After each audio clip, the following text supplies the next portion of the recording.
Dans cette vidéo, nous allons présenter le projet Fil Rouge, qui est un projet sur lequel vous allez pouvoir appliquer les compétences de la formation administrateur d'infrastructure sécurisée et qui pourra faire l'objet du projet de stage pour les camarades qui n'ont pas trouvé de stage en entreprise. Donc ici, on définit une entreprise fictive. Cette entreprise fictive, elle s'appelle Medianet. Et l'objectif de cette entreprise, c'est la vente de matériel informatique.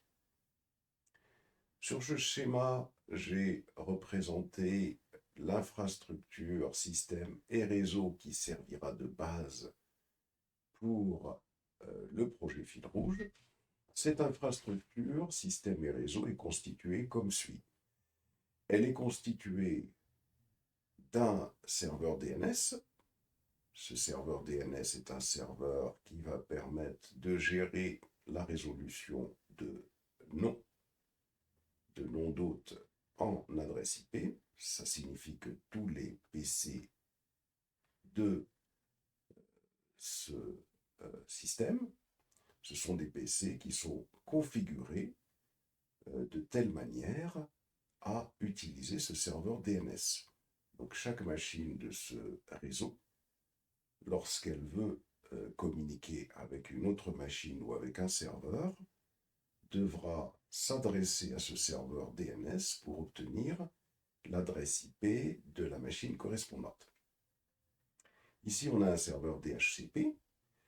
Ce serveur DHCP, lui, attribue dynamiquement des adresses IP aux différents PC de cette infrastructure, système et réseau. Bien évidemment, les serveurs qui sont ici, dans la salle des serveurs, ce sont des serveurs qui, eux, possèdent des adresses IP manuelles, qui ont été attribuées manuellement, qui sont fixes, puisque les seules machines qui vont récupérer les adresses IP de manière automatique, ce sont les PC qui sont dans le service comptabilité et les PC qui sont dans le service de l'administration. Le serveur web qui est ici dans la DMZ, ainsi que ce serveur relais de messagerie, eux possèdent des adresses IP fixes. Et les différents serveurs qui sont ici possèdent des adresses IP fixes. En plus des serveurs DNS et DHCP, il y a un serveur Active Directory qui est un contrôleur de domaine qui va gérer le domaine medianet.fr. Donc ça signifie que medianet.fr est une zone DNS, c'est-à-dire que le DNS qui est ici gère la zone medianet.fr, ce qui signifie que tous les PC de cette infrastructure réseau, ils ont ce qu'on appelle des noms FQDN, qui vont être constitués bien évidemment. C'est-à-dire par exemple le PC1 qui est ici, son nom FQDN, c'est pc1.medianet.fr. Ça c'est ce qu'on appelle le nom FQDN. FQDN, Fully Qualified Domain Name. Donc tous les PC de ce réseau ont des noms FQDN en pc1.medianet.fr. Même les serveurs, c'est la même chose. Par exemple, ce serveur DNS, s'il s'appelle DNS, eh bien son nom FQDN, ce sera dns.medianet.fr. Même chose pour toutes les machines de ce système. Du moins pour toutes les machines qui vont être intégrées donc à ce serveur DNS qui vont être gérés via cette zone DNS. Donc, on a un serveur DNS qui gère la résolution des adresses IP en nom d'hôte et inversement. On a un serveur DHCP qui attribue de manière dynamique les adresses IP. On a un serveur Active Directory qui va, lui, donc, quand quant à lui, gérer le domaine. On a un serveur Microsoft Exchange qui va gérer la messagerie au sein de ce domaine.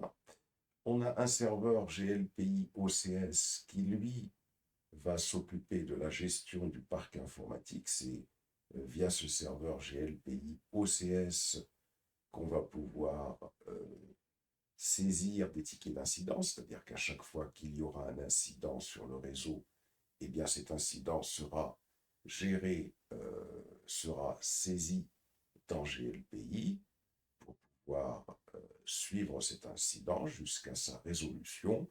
Et bien évidemment, la résolution de cet incident sera détaillée dans GLPI afin que si l'incident se reproduit, ce qu'il faudra bien sûr essayer d'éviter, hein, si l'incident se reproduit, eh bien, on aura une base de données dans laquelle sera saisie la façon dont l'incident a été résolu pour réutiliser la même procédure.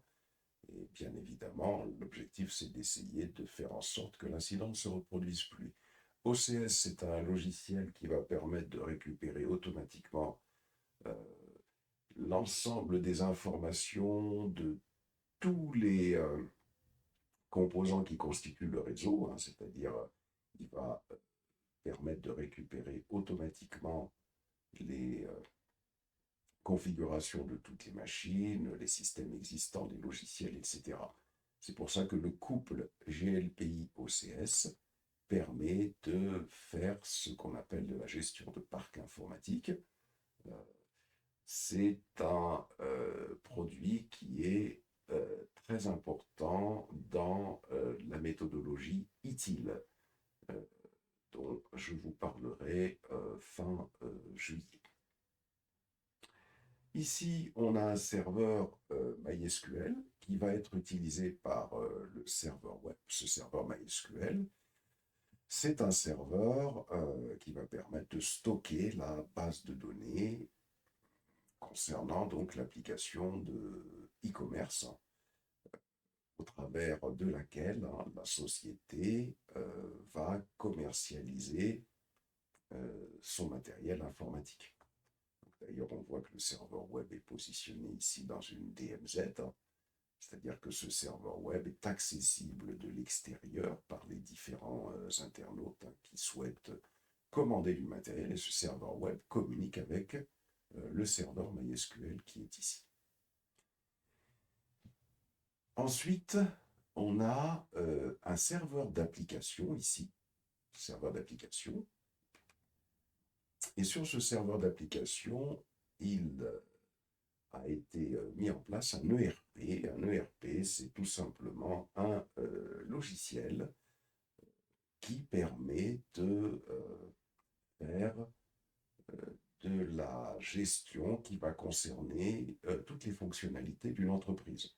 Ça veut dire qu'un ERP, il peut aussi bien faire de la comptabilité, donc les gens du service comptabilité vont pouvoir se connecter à cet ERP pour réaliser leur comptabilité. Il va pouvoir faire de l'administration, c'est-à-dire que les personnes de l'administration vont pouvoir se connecter à cet ERP qui aura cette fonctionnalité de gestion de l'administration. Si on a un service marketing, eh bien, on va avoir le service marketing qui va se connecter à cet ERP qui, lui, possédera également cette fonctionnalité de gestion commerciale. C'est-à-dire qu'un ERP, c'est un logiciel qui permet d'intégrer toutes les fonctionnalités de gestion d'une entreprise. Et enfin, ici, on a un serveur Astérix. Ce serveur Astérix, c'est lui qui va gérer les communications au sein de l'entreprise. C'est un IPBX. Voilà, donc un serveur Astérix, c'est un IPBX, contrairement à un PABX. Un PABX, c'était un système. C'est un système qui permet de gérer les communications comme le font par exemple le service des télécommunications. Un IPBX, c'est carrément un serveur logiciel qui va permettre de gérer les communications au sein de l'entreprise. Ça signifie que sur les machines du service comptabilité ou administration, je vais pouvoir installer ce qu'on appelle des softphones. Les softphones, ce sont des logiciels qui permettent, avec un casque et des écouteurs, de pouvoir composer des numéros de téléphone, soit en interne, soit vers l'extérieur. Je vais pouvoir composer des numéros de téléphone. Ces numéros de téléphone, lorsqu'ils vont être composés, eh bien la requête va s'adresser à ce serveur IPBX en utilisant ce qu'on appelle le protocole SIP.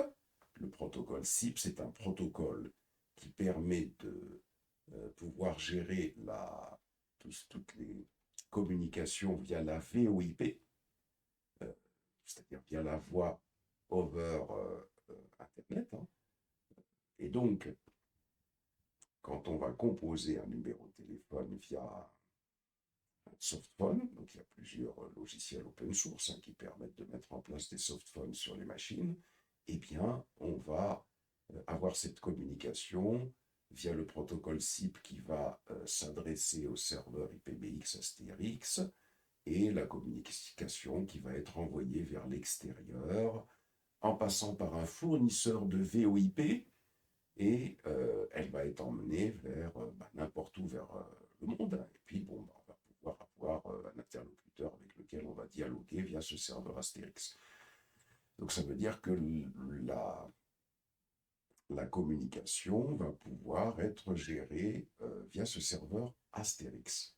Donc, on peut avoir bien évidemment des communications en interne. Par exemple, je peux vouloir appeler une personne du service administration, ou si cette entreprise a différentes unités à travers le monde, je peux avoir un serveur Astérix qui va gérer les communications entre les sites. Je pourrais avoir un autre site quelque part, et à partir de là, ce serveur Astérix va pouvoir gérer la communication inter-site.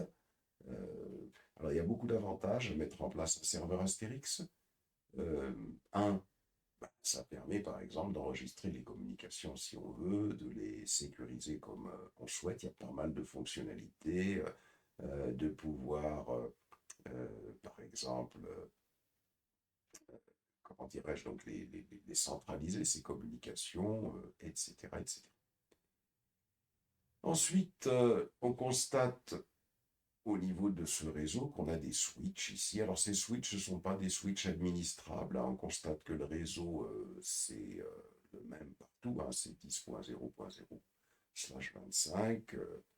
Même chose. Donc on a des switches ici qui de prime abord ne sont pas administrables. On a mis en place ici un routeur de base sur lequel on a configuré des routes pour pouvoir séparer ce réseau qui est dans la DMZ du réseau local. Dans ce réseau qui est sur la DMZ, on a mis en place un serveur web qui, lui, reçoit les requêtes des internautes qui sont situés donc à distance et qui souhaitent commander du matériel informatique à la société. Et là, on a un serveur relais de messagerie. Ce serveur relais de messagerie, c'est un serveur qui reçoit les messages en provenance de l'extérieur, qui va les analyser avant de les envoyer avant qu'ils soient récupérés par le serveur Microsoft Exchange pour être stockés dans les boîtes de messagerie des différents employés de l'entreprise. Donc voilà, a priori, notre infrastructure de base sur laquelle nous allons travailler pour pouvoir réaliser ce projet fil rouge. Alors, ce que je viens d'expliquer là, je l'ai écrit ici. On a une entreprise Medianet qui est spécialisée dans la vente de matériel informatique. Le plan de l'infrastructure système et réseau de cette entreprise est constitué de une salle informatique pour les serveurs DHCP, DNS Active Directory Exchange, le serveur de VoIP Astérix, un serveur MySQL pour la base de données, un serveur d'application sur lequel est hébergé un ERP accessible par les employés de l'entreprise et un serveur GLPI OCS pour la gestion des incidents et du parc informatique. Donc n'hésitez pas, dans le cadre de votre formation, à aller de manière un petit peu plus détaillée pour vous informer un peu plus et pour réviser, aller voir ce que c'est qu'un serveur DHCP, un serveur DNS, un serveur Active Directory, un serveur Exchange, un serveur de VoIP Astérix, un serveur MySQL, et ce que c'est qu'un ERP, ce que c'est que GLPI OCS. On n'hésite pas à prendre, si vous voulez, chacun de ces termes, et puis à se diriger vers, par exemple, Internet. Là, c'est un travail à réaliser. Et puis, ici, quand vous êtes sur Internet, hop, vous tapez DHCP et vous pouvez taper Wikipédia. Et là, vous avez sur Wikipédia toutes les informations concernant le protocole DHCP, le fonctionnement de ce protocole.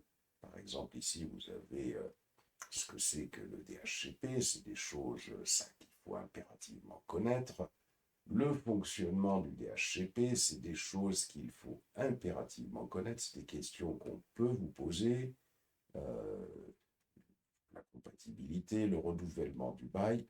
Rien que sur une page comme celle-là, comme Wikipédia, vous avez toutes les informations nécessaires, les informations plus bas qui ne sont pas obligatoirement à avoir, mais déjà ce travail, si vous voulez, qui consiste à aller s'informer sur le fonctionnement approfondi du DHCP, si cette page Wikipédia ne suffit pas parce que il y a, comment dirais-je, des choses qui peuvent être floues, pas hésiter encore à prendre la définition de ce qui peut être flou, à aller sur YouTube, etc. C'est vraiment très important de pouvoir comprendre tout ce qui va constituer le réseau qui est présenté ici. Il faut faire le même travail pour le DNS. Vous pouvez aller, concernant le DNS, même chose, aller sur Wikipédia, c'est la même chose, c'est généralement un site qui va pouvoir résumer les informations nécessaires, vous voyez le rôle du DNS, son histoire, la hiérarchie du DNS, la résolution du nom d'hôte, la résolution inverse, qu'est-ce que c'est, et si les informations fournies ici semblaient floues, et bien vous étudiez encore la chose sur d'autres sites. Ça, c'est vraiment, vraiment ce que j'explique ici, un travail à faire, parce que on ne vous pardonnera pas de ne pas comprendre à fond chacun des éléments qu'il y a sur cette page. Même chose pour Active Directory, même chose pour la VoIP avec Astérix, même chose pour le serveur MySQL, même chose pour ce que c'est qu'un ERP, même chose pour GLPI OCS. C'est pas parce que quelque chose n'a pas été étudié en détail en formation qu'il ne faut pas faire ce travail. C'est très important de développer comme cela cette capacité à aller s'informer. Alors s'il faut passer une semaine pour faire que ce travail, pour bien comprendre le système, eh bien passer une semaine.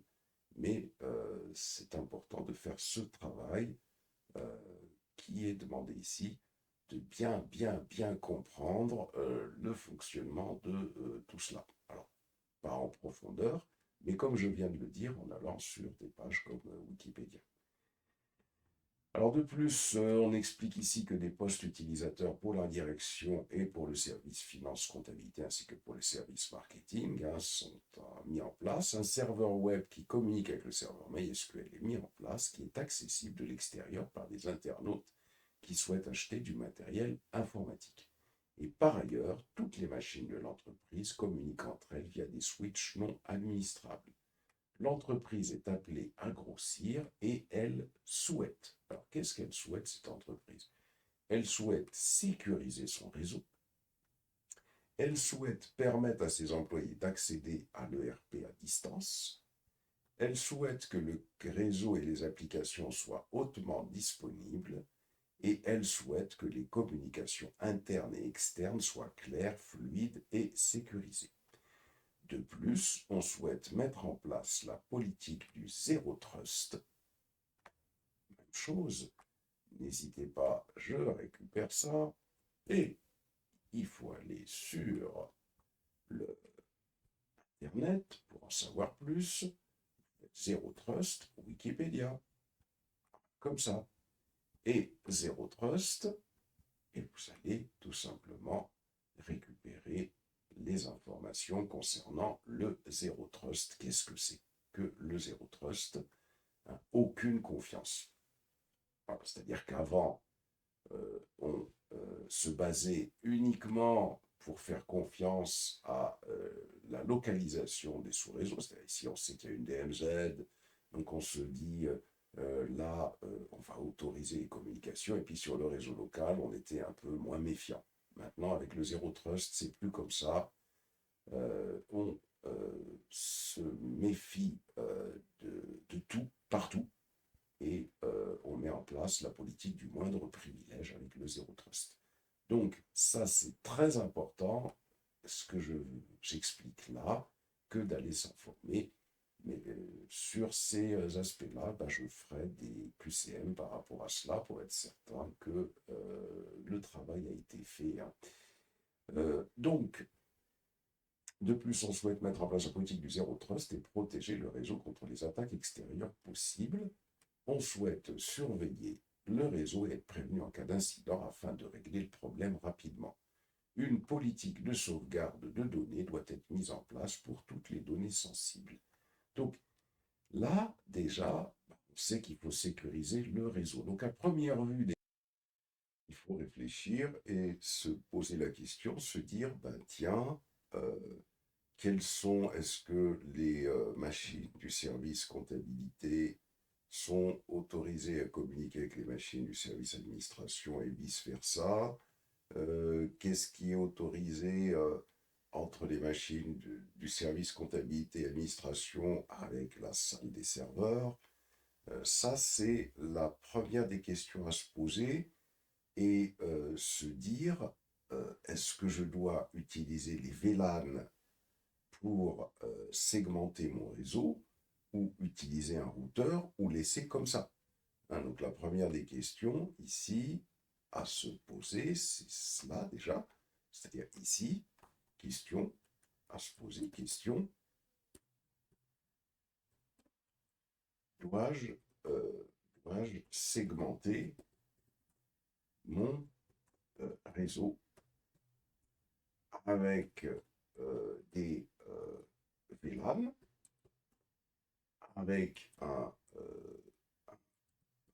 routeur, ou laisser le réseau tel quel.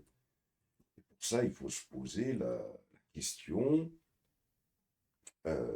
qui doit communiquer avec qui. Par exemple, le service comptabilité ici, on voit qu'il doit se connecter, s'authentifier, sûrement donc via Active Directory, que le DNS et le DHCP doivent être utilisés, que au niveau du service administration, même chose, que le serveur Microsoft Exchange doit être utilisé par tous les éléments de l'entreprise. Le serveur GLPI OCS également. MySQL doit communiquer avec le serveur web qui est ici et essentiellement avec lui. Le RP qui est ici doit être accessible via les employés de l'entreprise. Et puis, le serveur Astérix, eh bien, tous les membres de l'entreprise doivent pouvoir l'utiliser hein, pour pouvoir euh, faire des communications. Donc, a priori, on pourrait penser, avec cette étude, hein, se dire que bah, ce serait intéressant peut-être d'utiliser un routeur pour segmenter les réseaux entre eux, faire en sorte que l'on ait un, deux, trois sous-réseaux et mettre en place un routeur hein, qui va permettre de, comment dirais-je, compartimenter les réseaux et faire en sorte hein, que il y ait la communication interréseau. Mais on pourrait mettre en place également des VLAN et faire en sorte qu'il y ait une communication entre les VLAN. Donc là, à vous de réfléchir hein, sur ce premier aspect des choses. Donc il faut aller étudier exactement ce que c'est qu'un VLAN, ce que permet de faire un routeur, pour, par rapport à ce schéma-là, proposer une solution, proposer une solution que vous justifiez, hein, qui va permettre de faire fonctionner ce réseau. Donc ça, c'est la première des choses. Hein.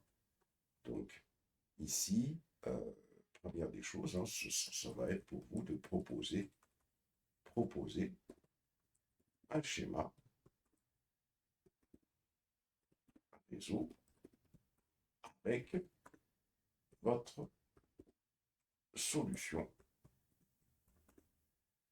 pour compartimenter, hein, compartimenter les isolés, hein, les réseaux si nécessaire.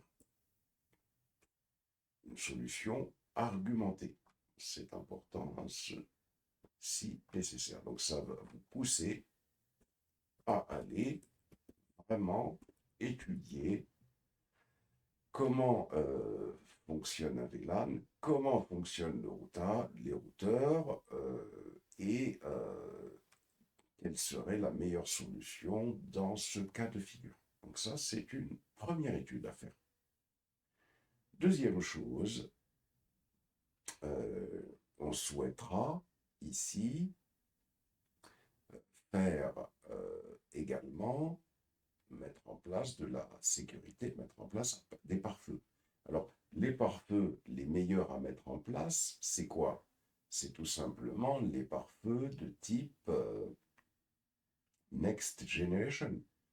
Mais ces pare-feux de type Next Generation coûtent de l'argent, hein, c'est-à-dire que c'est des pare-feux matériels, mais il y a un pare-feu qui est très intéressant pour vous mettre en place, c'est des pare-feux logiciels. C'est-à-dire que l'objectif, hein, c'est que ici, là, à ce niveau-là, et ici et ici, l'idée, ce serait de mettre en place un pare-feu logiciel. Ça, ça c'est un switch, mais en réalité, bon, moi je vais tout simplement. C'est un serveur Linux, hein, c'est comme ça que je vais le représenter ici. C'est un serveur Linux. Ce serveur Linux, il aurait deux cartes réseau. Il aurait une carte réseau qui va permettre de le brancher à ce routeur et une carte réseau qui va permettre de le brancher à celui-là. Et sur ce serveur Linux, l'objectif, hein, c'est d'installer un logiciel comme OPN Sense, qui est un excellent produit qui va permettre de mettre pas mal de choses en place. Et ici, même chose, hein, c'est pas la livebox ici, hein, c'est ici même chose, hein, je vais tout simplement mettre également à ce niveau-là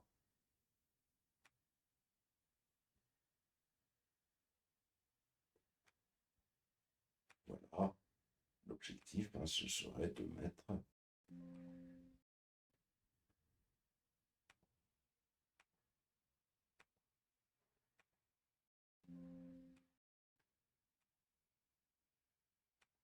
serait de mettre, même chose de ce côté-ci, un pare-feu ici, donc ce serait de mettre un pare-feu logiciel également, avec OpenSense, hein, c'est-à-dire que l'idée c'est que ce pare-feu-là, c'est le pare-feu qui va s'occuper que de la protection euh, que de la protection des connexions à destination ou à partir de l'Internet. Et ce pare-feu-là, lui, il s'occuperait de la protection de notre réseau, hein, c'est-à-dire de la DMZ vers notre réseau interne. Donc ça, c'est la première des choses. La deuxième des choses à laquelle il faut s'intéresser, c'est-à-dire que là, l'objectif, hein, c'est de prendre en main ce pare-feu. Ici, question, prise en main du pare-feu. Prise en main du pare-feu, ça veut dire que pour prendre en main le pare-feu, il faut, bien évidemment, aller sur Internet pour étudier ce pare-feu. Mais de plus, il faut monter un petit laboratoire. C'est-à-dire que pour comprendre comment fonctionne un pare-feu, il faut monter un petit laboratoire. Pour comprendre comment fonctionne un VLAN ou un routeur, une fois qu'on est parti étudier les choses sur Internet, hein, une fois qu'on a bien compris, il faut d'abord aller comprendre comment fonctionne un VLAN, un routeur, et une fois qu'on l'a compris, c'est à partir de là qu'on va pouvoir appliquer. Même chose ici, l'idée c'est de bien comprendre comment fonctionne un pare-feu et on va pouvoir monter un laboratoire.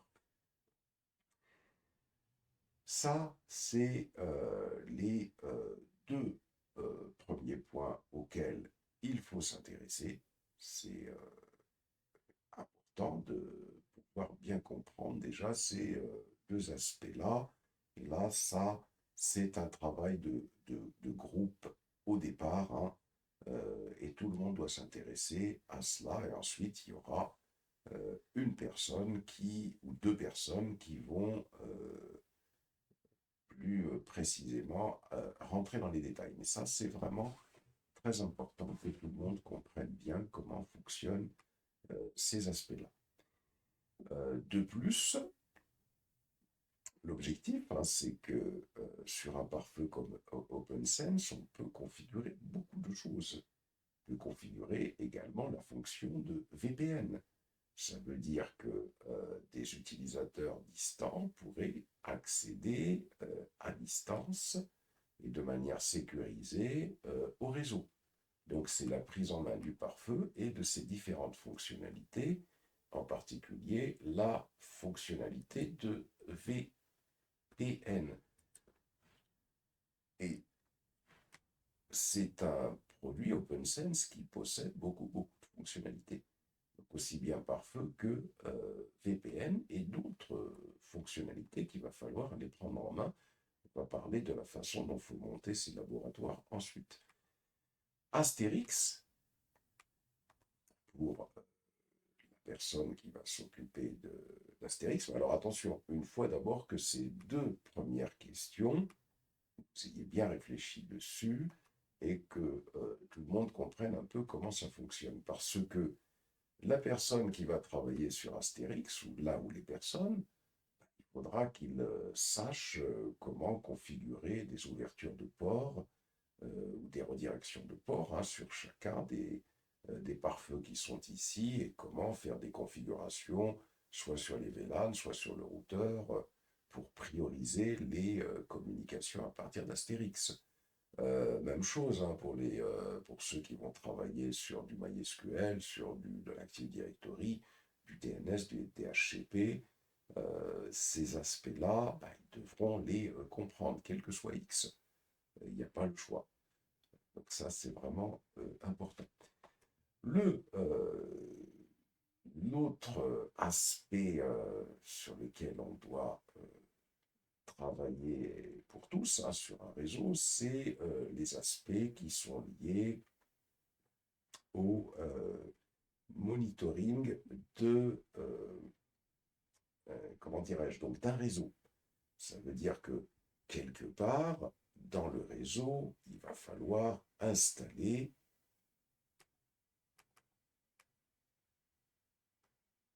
un serveur, alors que je ne vais pas relier, hein, mais juste pour expliquer, il va falloir installer au moins deux serveurs. Il y aura un serveur pour le monitoring, donc là, Prometheus et Grafana, c'est un excellent choix. Ceux qui veulent un autre choix font un autre choix. Mais Prometheus et Grafana, c'est un produit qu'il va falloir prendre en main. Et ça, c'est tout le monde. Ça veut dire que ici, Prometheus et Grafana, je vais ici, hein. Voilà. Prometheus et Grafana. Allez étudier Prometheus et Grafana. Donc ici, hein. Ah, c'est pas l'étiquette.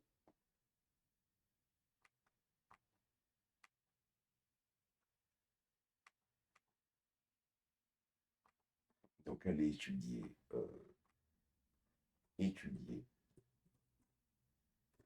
Prometheus et Grafana. Et bien sûr, ça passe par l'installation de Prometheus et Grafana. Et donc, la personne qui va installer, par exemple, qui s'occupera de, comment dirais-je, de la configuration approfondie de OpenSense, ben, l'objectif, ce sera pour lui de comprendre comment Prometheus et Grafana peut monitorer OpenSense. La personne qui s'occupera de Astérix IPBX, son objectif, ça va être de comprendre comment monitorer un serveur Astérix avec Prometheus et Grafana. Les gens qui s'occuperont de Active Directory, des HCP, des NS, ben, leur objectif, ce sera de comprendre comment monitorer ces serveurs-là. Même chose, si on peut monitorer également tout ce qui est switch ou tout ce qui est routeur, voir comment est-ce qu'on peut faire ces choses-là. Ça, c'est également quelque chose que tout le monde doit faire. C'est-à-dire que une chose importante, c'est que tout le monde doit savoir monitorer son service. Tout le monde doit comprendre comment, sur un pare-feu, il va pouvoir ouvrir des ports vers son service. Tout le monde doit comprendre comment fonctionne un VLAN et un routeur. Ça, c'est des aspects qui doivent être étudiés ensemble, hein, pour lequel on peut, vous pouvez monter des laboratoires. Ensuite, le travail peut être réparti, mais il faut monter des laboratoires par rapport à cela. Ensuite, un autre point important également à prendre en place, c'est par tout le monde, c'est l'utilisation de scanners pour pouvoir obtenir des informations sur le réseau. Alors, soit on installe la distribution Kali, on peut installer Kali, hein, qui est une excellente distribution, on peut installer Kali. Hein. On peut installer Kali, ici.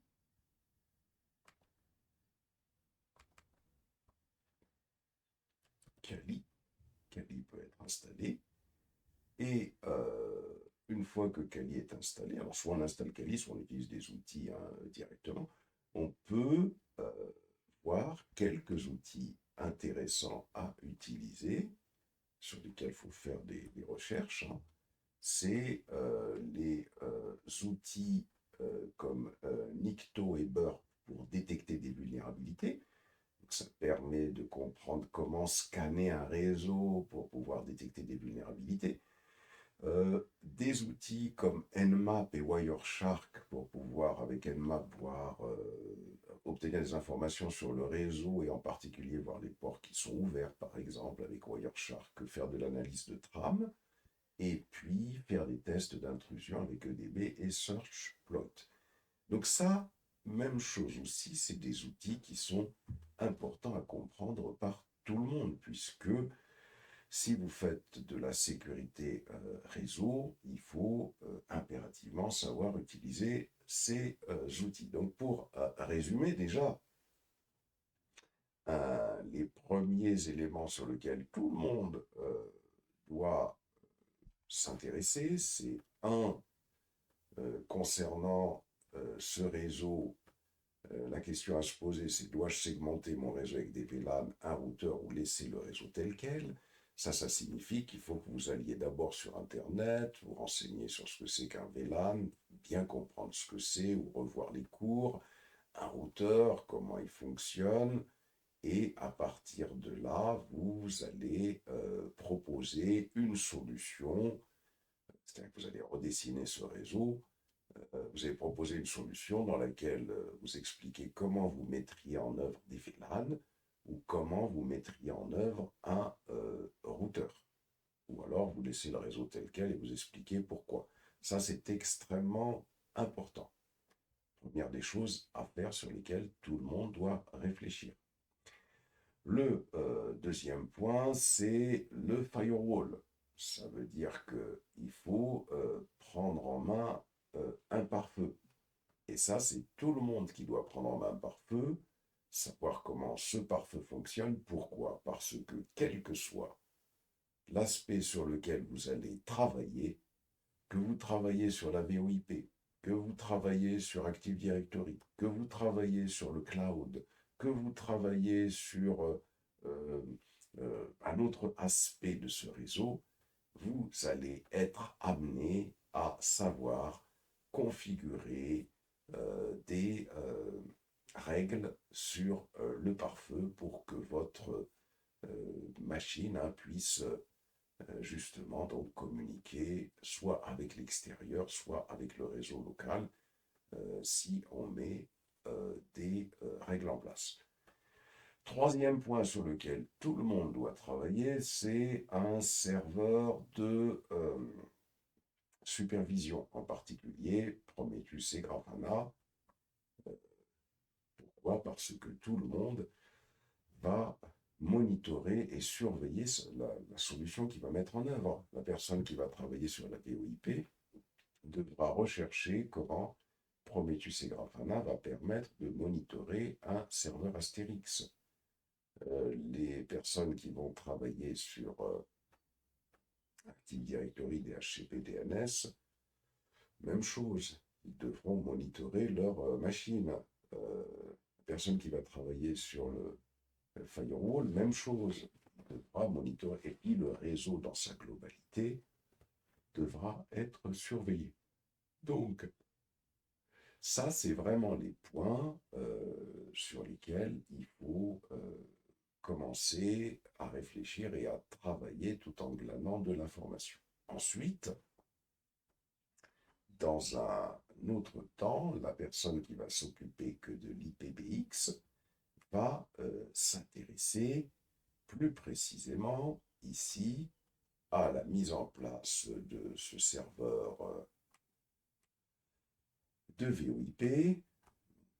Ici, donc là, mise en place de astérisque, comme ça, et comment sécuriser astérisque, comment le sécuriser, et comment faire de la haute redondance avec Astérix, haute redondance. Et également, très probablement, il faudra penser à comment, par exemple, installer un serveur Astérix sur le cloud, surtout que l'objectif de l'entreprise, c'est de grossir et de s'étendre. Donc, installer ce serveur sur le cloud, ce sera un point également hein, qui pourra être mis en place, que ce soit par la personne qui va déployer des choses sur Internet ou que ce soit en collaboration ensemble. Donc avec Terraform, par exemple, plus Ansible, hein, le déploiement d'un serveur Astérix et la configuration sur le cloud, hein, puisque là, l'idée, ce sera que ce serveur Astérix pourra être utilisé par les différentes succursales de l'entreprise. La personne qui va, là où les personnes qui vont s'intéresser à DNS, DHCP, Active Directory, hein, qui généralement marchent ensemble, donc là, il faudra dans un premier temps s'intéresser bien sûr à la mise en place de Active Directory,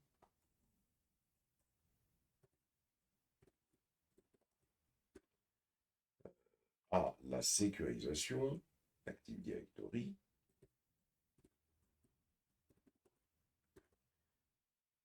à la haute redondance, et puis si on souhaite déployer donc Active Directory sur AWS, donc là, Terraform plus Ansible hein, pour le déploiement sur AWS. Ensuite, il y a la mise en place du VPN et il va falloir bien sûr configurer OpenSense par rapport à cela.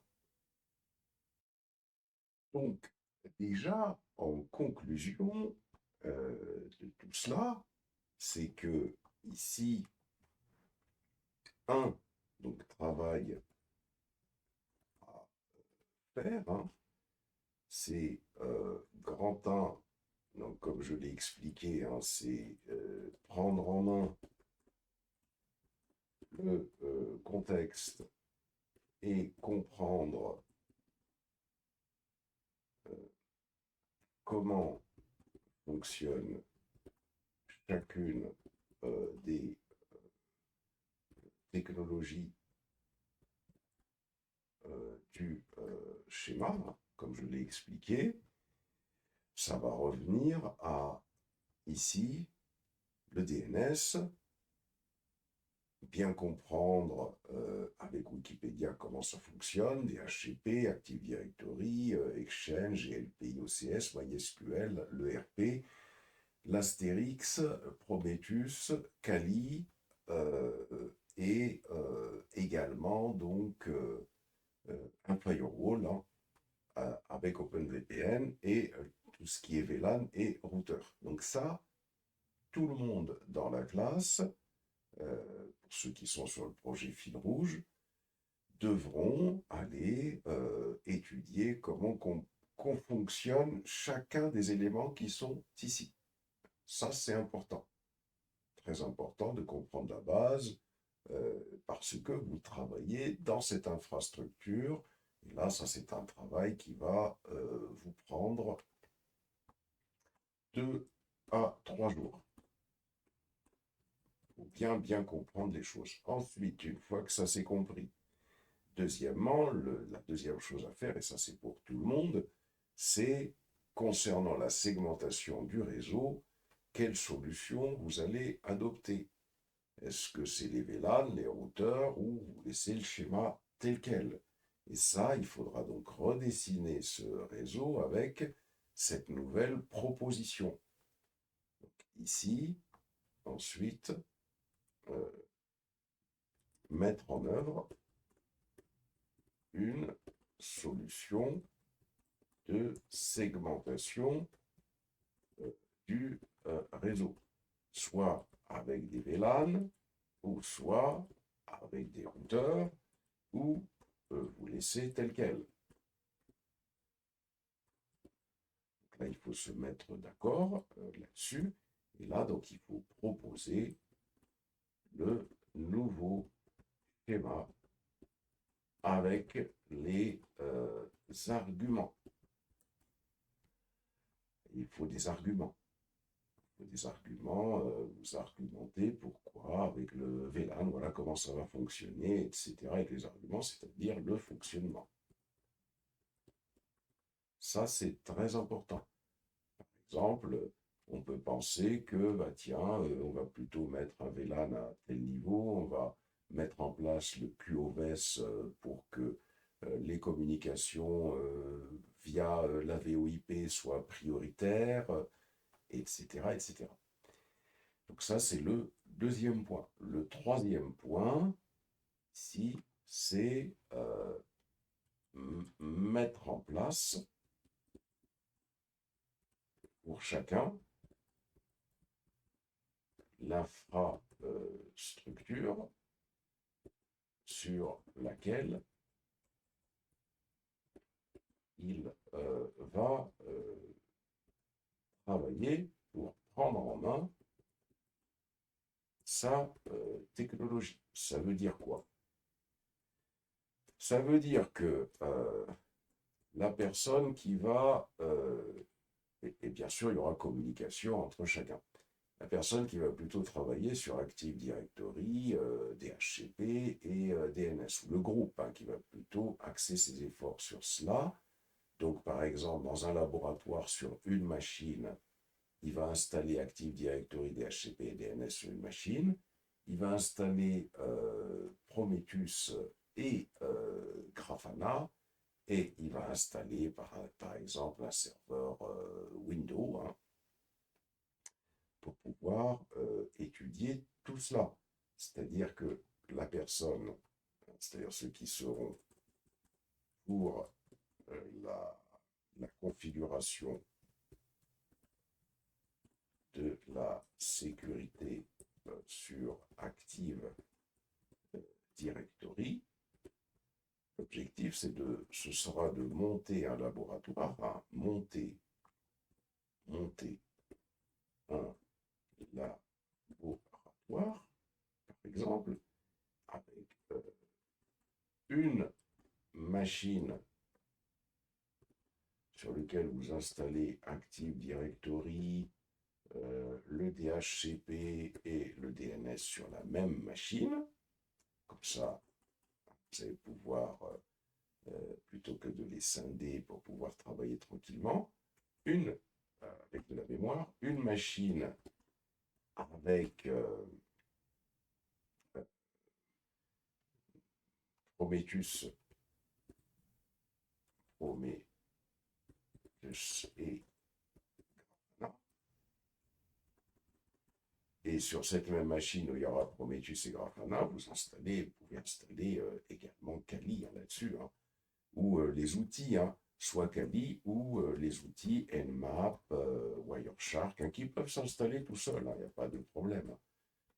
Si vous ne voulez pas, vous dites je veux économiser de la mémoire, je vais juste utiliser les outils dont je peux avoir besoin. Donc Nikto, Burp, voilà, donc virgule, Nikto, Burp, vous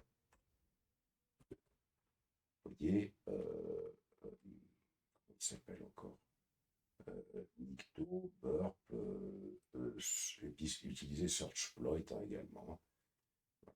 Searchploit.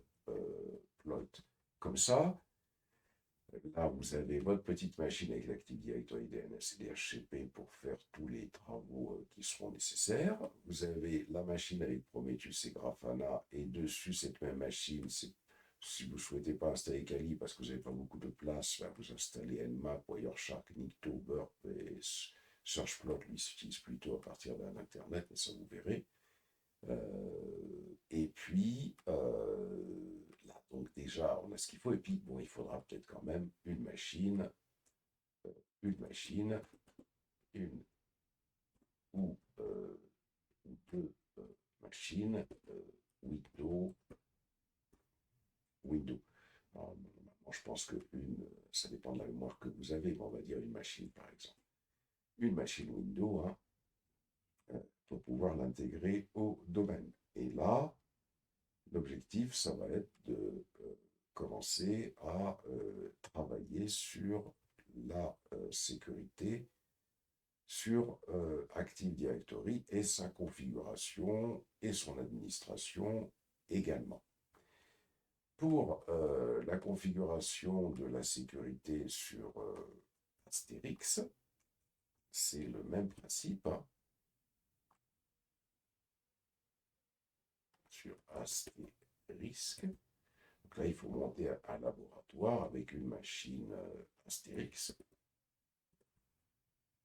une machine avec Prometheus et Grafana, et une machine Windows pour pouvoir y installer un softphone et essayer de configurer déjà tout cela. Parce que déjà, dans un premier temps, avant de penser à la sécurité, faut-il encore configurer correctement les choses. Pour la personne qui va, ou la personne qui vont s'intéresser à OpenSense, donc pour la configuration ici, hop, pour la configuration de OpenSense, parce qu'il faut le prendre en main, OpenSense. Donc là, c'est pas sur Astérix, c'est ça, c'est la config là, il faut monter un laboratoire avec une machine Linux sur laquelle on installe OpenSense, et cette machine devra posséder 2 cartes réseau. Parce qu'on a vu sur le schéma que j'ai cette machine, vous voyez, une carte réseau, 2 cartes réseau. Ça c'est important, sinon vous ne pouvez pas mettre en place le firewall. Et donc là, il faudra que la machine possède 2 cartes réseau.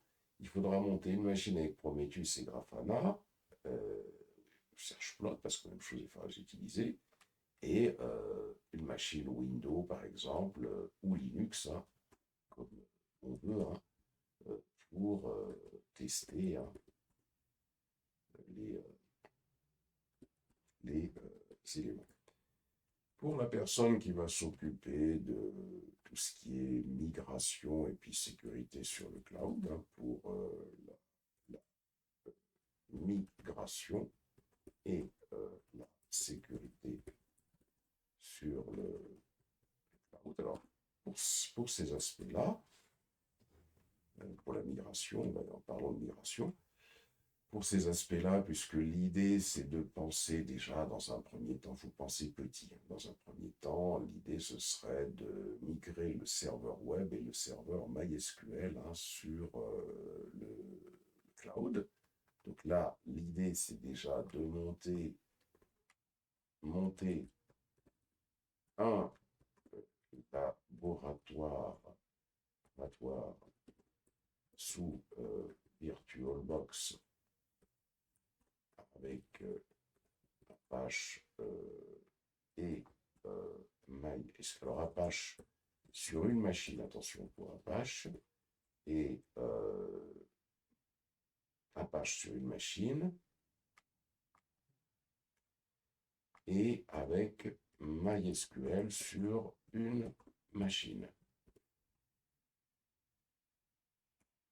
Et il faut rechercher comment mettre en place un certificat HTTPS et SSL, ça c'est important. Pour tout ce qui est sécurité, c'est vraiment important.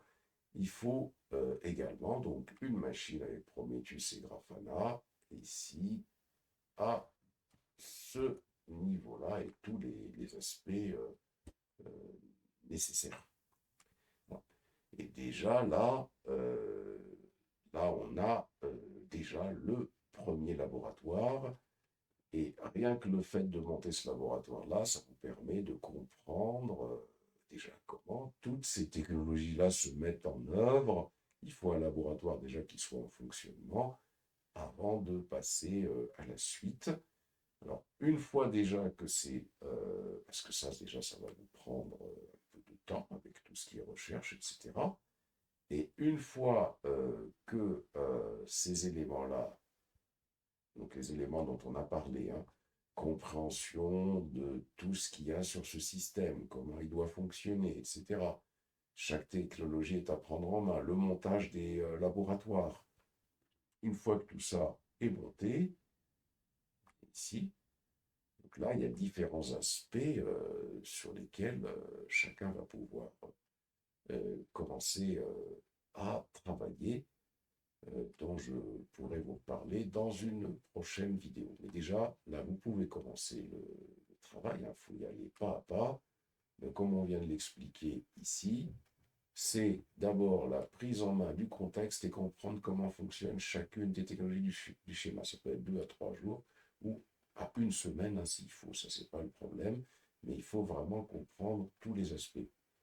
Il faut mettre en œuvre une solution de segmentation, VLAN, routeur ou laisser tel quel. Il faut proposer le nouveau schéma. Donc, ça veut dire qu'il va falloir que vous fassiez tout ce schéma avec GNS3, et avec les nouvelles propositions, mettre les adresses IP hein, pour chaque machine. Il va falloir que vous mettiez les adresses IP des machines. On va mettre par exemple ici, est-ce que c'est 192.168.1.10 slash quelque chose. Hein, c'est-à-dire que ce plan d'adressage, il va falloir le faire pour absolument toutes les machines qui sont ici. Donc ça, c'est vraiment la première des choses. Et il doit y avoir communication entre toutes les personnes qui prendront ce projet euh, fil rouge hein, pour pouvoir partager déjà les différentes choses, aider un petit peu à se dépanner pour pouvoir avancer correctement sur ce travail. Donc rien qu'avec cela déjà, vous avez pour au moins 2 semaines de travail. Hein, pour pouvoir prendre en main toutes ces choses-là.